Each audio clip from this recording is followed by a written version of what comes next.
Isang mapagpalang araw po sa ating lahat. Ako po si Nicole Castilla and welcome po sa aking daily devotion. So, ang topic po natin ngayon is Son of God.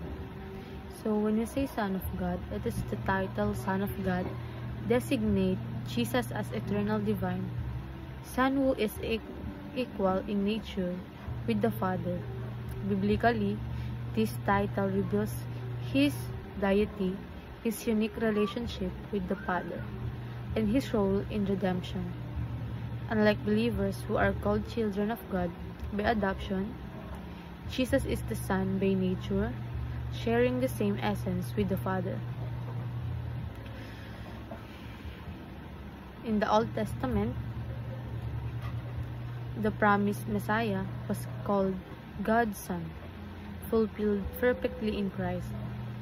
This title safeguards both the full deity of Christ and His eternal sonship.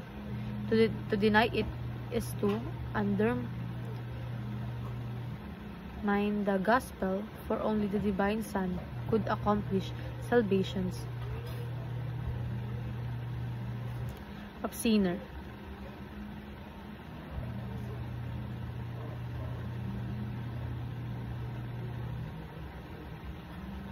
So, ayon po sa John 1:14,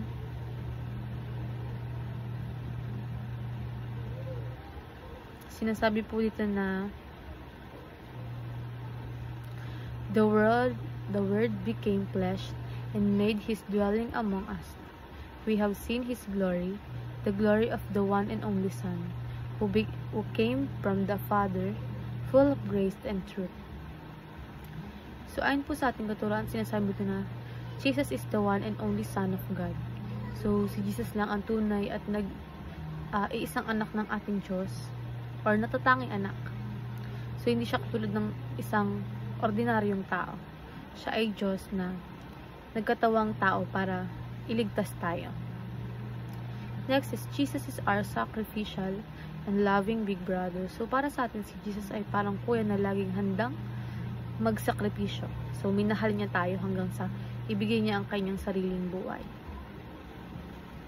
Next is, Jesus' blood secures our adoptions into God's family. So, dahil sa dugo ni Jesus na nabuhos sa krus, naging bahagi tayo ng pamilya ng Diyos. So, hindi na tayo dayuhan. Anak na tayo ng Diyos dahil kay Kristo. So, sa applications naman po, shows gratitudes by loving like Jesus. So, bilang pasasalamat, magmahal tayo ng gaya ni Jesus. So, walang kondisyon, handang umunawa at puno ng malasakit.